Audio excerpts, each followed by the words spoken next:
ঈদকে কেন্দ্র করে মুক্তিপ্রাপ্ত 5টি সিনেমা প্রেক্ষাগৃহে কেমন চলছে চলুন বিস্তারিত সবাই এক নজরে দেখে নেই। ঈদুল ফিতরে দেশব্যাপী সিনেমা হলগুলোতে মুক্তি পেয়েছে বিভিন্ন গড় আনা 5টি চলচ্চিত্র। নতুন সিনেমার টানটান উত্তেজনা আর উৎসবের আমেজ প্রেক্ষাগৃহগুলোতে দেখা যাচ্ছে দর্শকের উপচে পড়া ভিড়।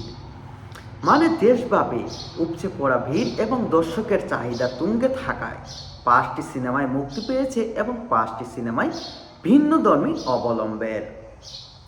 সারা দেশের সিনেমা হলগুলোতে প্রতিদ্বন্দ্বী করছে শাকিব খানের Prince once upon a time in Dhaka, Arfan নিশোর দম সিনেমা, 4 নারী অভিনয় শিল্পীকে নিয়ে নির্মিত প্রেসার কুকার ও সিয়াম আহমেদের রাক্ষস এবং এক জাক তারকা নিয়ে বনলতা এক্সপ্রেস, যা দর্শক মহলে রীতিমতো আলোচনা সৃষ্টি করেছে।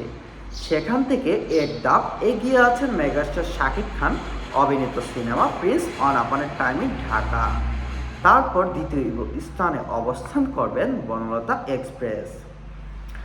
সিনেমার হলগুলো ঘুরে দেখা গেল, সিঙ্গেল স্ক্রিনগুলোতে একক আধিপত্য বজায় রেখেছে শাকিব খানের প্রিন্স সিনেমা।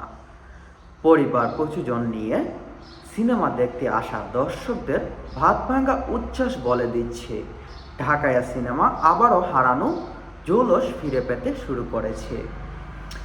যেখানে শাকিব খানের সিনেমা দেখতে আসে পরিবার পরিজন এবং সবাইকে নিয়ে অনেক মানুষ ভাত ভাঙে এবং সব কিছু ছেড়ে ছুড়ে শাকিব খানের সিনেমা দেখতে আসে, সেখানে হল ভর্তি মানুষ দেখে আবারও বোঝা যাচ্ছে যে টালিউড ইন্ডাস্ট্রি আবারও তাদের সেই উচ্ছ্বাস ফিরে পেতে চলেছে। অন্যদিকে মাল্টিপ্লেক্সগুলোতে দাপটের সাথে চলছে দম, বনলতা এক্সপ্রেস, প্রেসার কুকার এবং রাক্ষস।